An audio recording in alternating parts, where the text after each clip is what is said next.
नमस्कार. आपण ऐकत आहात काही असं काही तसं.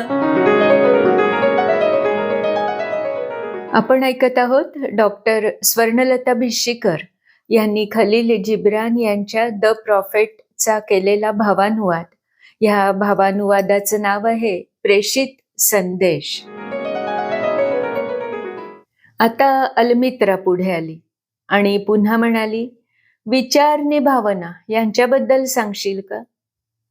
तो म्हणाला, तुमच्या अंतर्यामी नेहमीच एक युद्ध चाललेलं असतं. तुमची बुद्धी आणि तुमचा तर्क हे तुमच्या भावना आणि तुमच्या गरजा यांच्या विरुद्ध दंड थोपटून उभे असतात. मी हे युद्ध थांबवावं, शांतता प्रस्थापित करावी, उभयतांमध्ये द्वंद्व आणि स्पर्धा आहे, त्या जागी ऐक्य आणि सुसंवाद आणावा, अशी तुझी अपेक्षा आहे का? पण तुम्ही स्वतःच शांती निर्माण करायला उत्सुक नसलात, तुमच्यातल्या या परस्पर विरुद्ध गोष्टींवर प्रेम करायला तयार नसलात, तर मी शांती कशी निर्माण करू शकेन? तुमची बुद्धी आणि तर्क तुमच्या सागरी प्रवासी आत्म्याच्या नौकेचे दिशादर्शक नि शिडं आहेत. जर तुमची शिडं वा दिशादर्शक तुटले तर तुमची नौका भरकटेल, दिशा चुकेल किंवा समुद्र मध्याला स्तब्ध होऊन पडेल. फक्त बुद्धीलाच राज्य करू दिलं तर ती तुम्हाला बांधून ठेवणारी शक्ती होईल. तुमच्या भावनेला जर सांभाळलं, मर्यादेत ठेवलं नाही, तर ती आत्मनाशी ज्वाला बनू शकेल. तुमच्या अंतर्यामी तुमच्या बुद्धीला तुमच्या उत्कटतेच्या उंचीपर्यंत मुक्त जाऊ द्या आणि मग ती गीत गाऊ लागेल.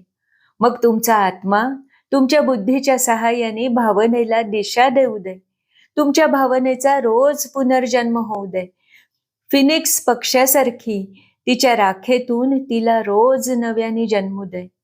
तुमची विवेक शक्ती आणि तुमची नैसर्गिक गरज हे तुमच्या घरातले आवडते पाहुणे आहेत असं समजा. कोणालाच झुकतं माप देऊ नका. जेव्हा या दोन्हींपैकी एकाकडेच तुमचं जास्त लक्ष आहे असं होईल, तेव्हा दोघांचंही प्रेम आणि विश्वास तुम्ही गमावून बसाल. डोंगर टेकड्यांवर, शुभ्र पॉटलर वृक्षांच्या शीतल छायेत, दूरवरच्या शेतांवर नि कुरणांवर तरळणारी शांती, स्तब्धता तुम्ही हृदयात भरून घेत असाल, तेव्हा त्या शांततेत तुम्ही स्वतःशी म्हणा, ईश्वर बुद्धी शक्तीत विसावला आहे.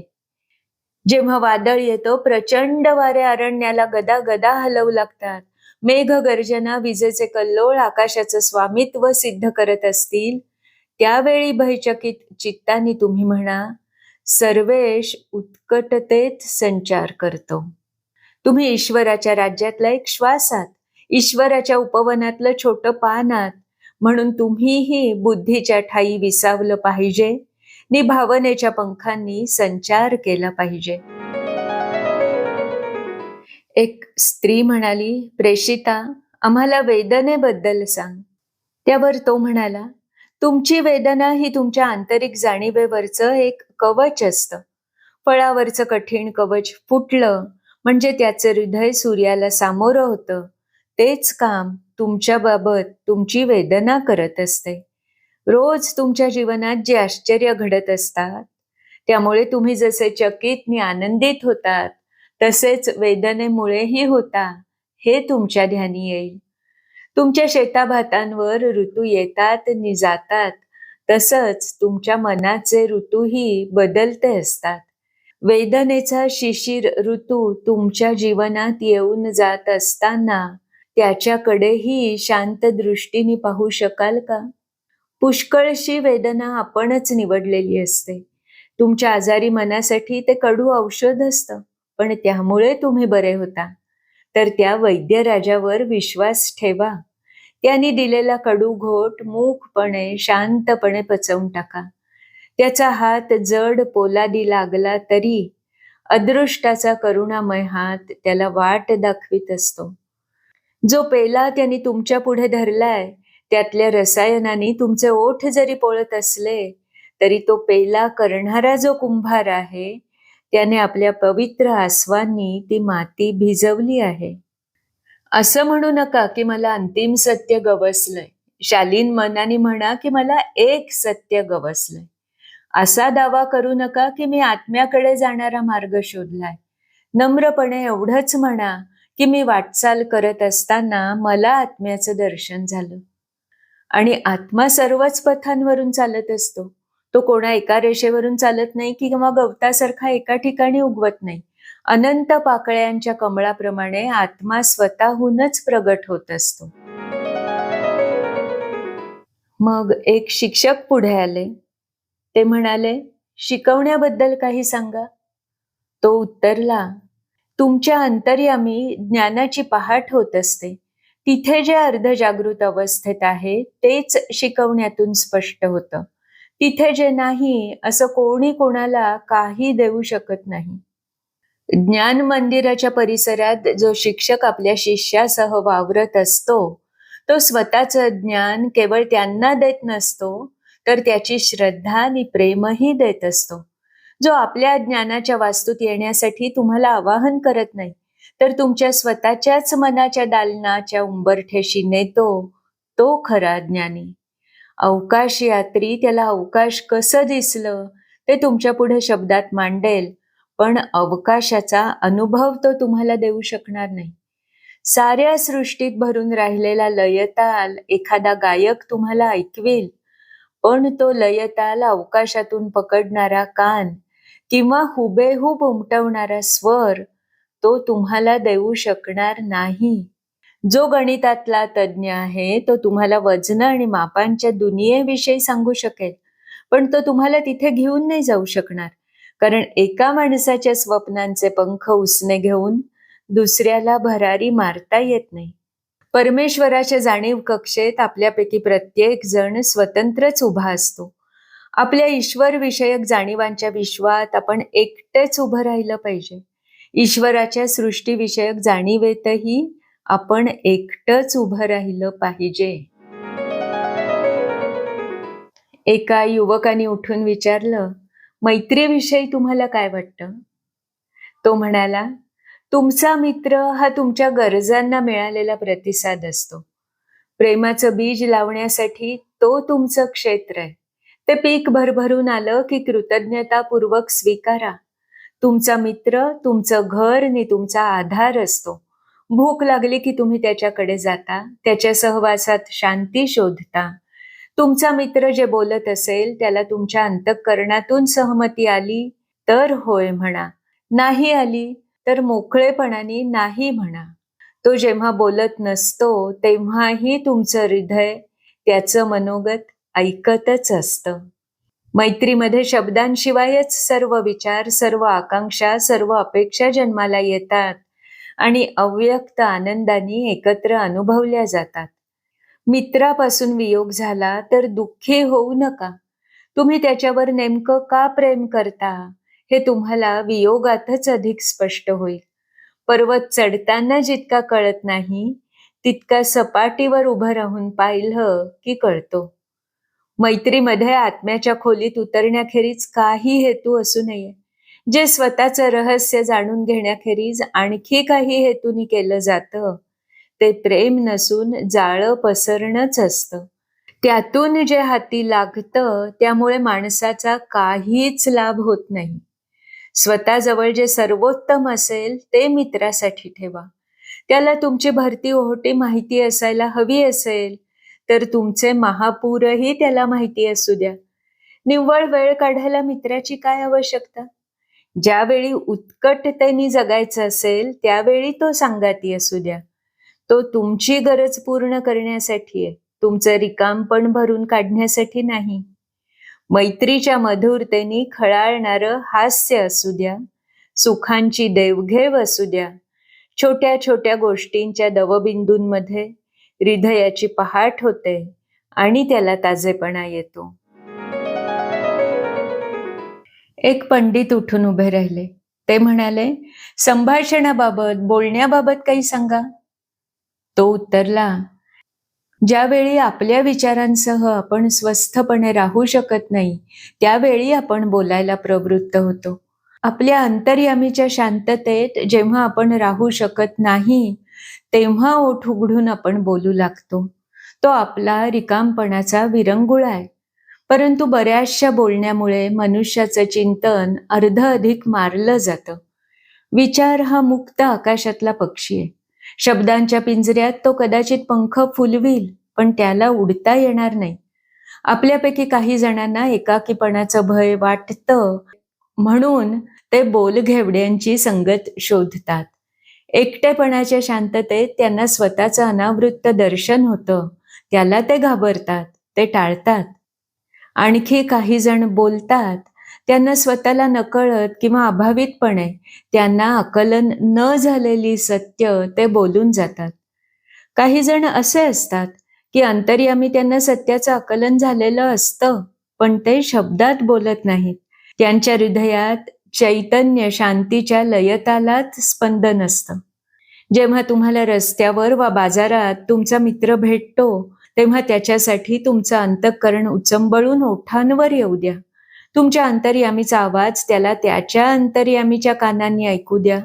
तुमच्या हृदयाने त्याला सांगितलेलं सत्य एखाद्या जुन्या मदिरेच्या चवीसारखं त्याचं अंतःकरण स्मरणात ठेवेल. तिचा रंग विसरेल, तिचा पेला अस्तित्वात राहणार नाही, पण चव राहील. एक अवकाश संशोधक पुढे आला. त्यांनी विचारलं, आपल्याला कालाबद्दल काय वाटतं? तो म्हणाला, तो असीम आणि अमेय आहे असा काल तुम्ही मापू पाहता. घटिका आणि ऋतू यावरून तुम्ही स्वतःची जीवनशैली ठरवता आणि तुमच्या आत्म्यानेही त्यानुसारच असावं अशी अपेक्षा करता. काल म्हणजे तुम्ही जणू एक प्रवाह मानता आणि त्याच्या काठी बसून त्याच्या प्रवाहाचं तुम्ही निरीक्षण करता. पण तुमच्या आत एक कालातीत बसलेला आहे. त्याला जीवनाच्या कालातीततेचं भान आहे. कालचा दिवस हे आजच्याची स्मृती असते आणि उद्याचा दिवस हे आजच्या दिवसाचं स्वप्न असतं.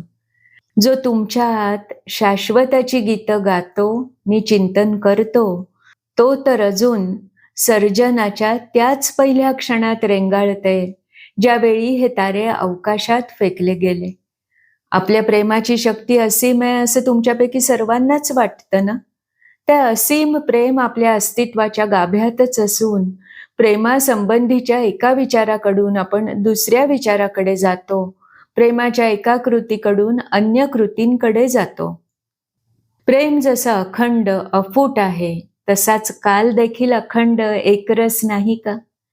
तरी तुमच्या विचारांच्या सोयीसाठी तुम्हाला कालाचे भाग पाडायचे असतील, तर प्रत्येक ऋतूला स्वतःत अन्य ऋतूंना सामावून घेऊ दे. वर्तमान काळ स्मृतीच्या रूपाने भूतकाळाला आलिंगन देऊ दे आणि उत्कंठेच्या रूपाने भविष्य काळाला. नगरातला एक वृद्ध उठून म्हणाला, शुभ आणि अशुभ याबद्दल काहीतरी सांग. तो म्हणाला, मी शुभाबद्दल बोलू शकेन, अशुभाबद्दल नाही. जेव्हा शुभ आपल्या क्षुधा तृष्णांनी विकलं होतं, तेव्हा त्यालाच अशुभ म्हणतात ना.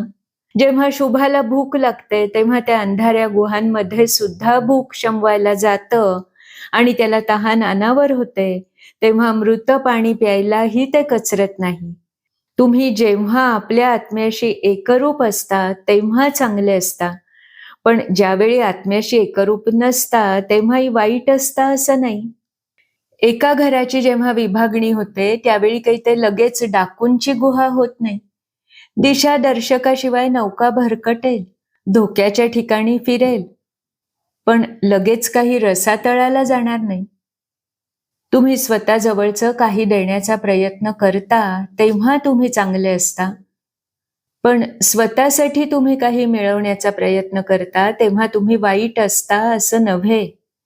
ज्यावेळी तुम्ही काही मिळवण्याच्या मागे असता, तेव्हा धरित्रीच्या पोटाला भिडून तिचं स्तन्य पिणाऱ्या मुलासारखे तुम्ही असता.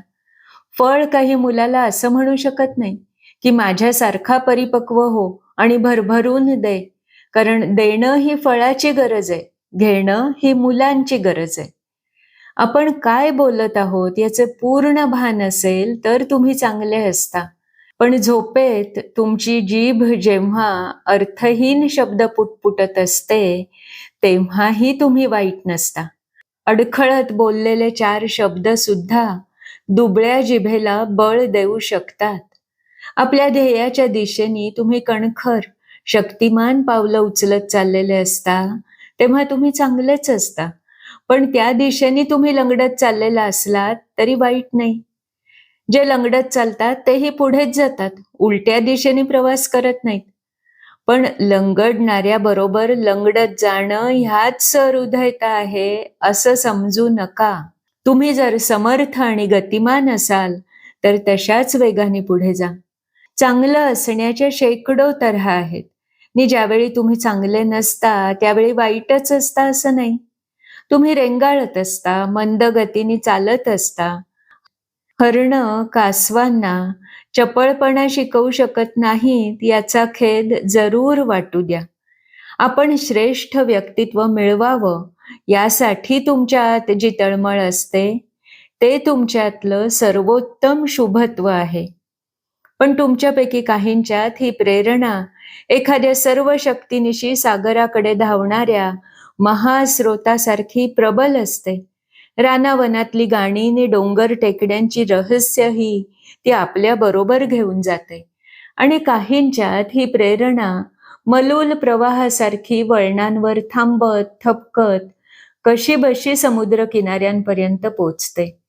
पण ज्याची प्रेरणा बलवत्तर आहे, त्याने ज्याची प्रेरणा क्षीण आहे, त्याला असं म्हणू नये की बाबा तू एवढा संथ आणि अडखळत का चाललायस. जे खरंच सभ्य आणि चांगले असतात ते नग्न व्यक्तीला पाहून असं विचारत नाहीत की तुझे कपडे कुठे गेले. आश्रयाविना फिरणाऱ्याला ते असंही विचारत नाहीत की तुझं घर कशाने पडलं.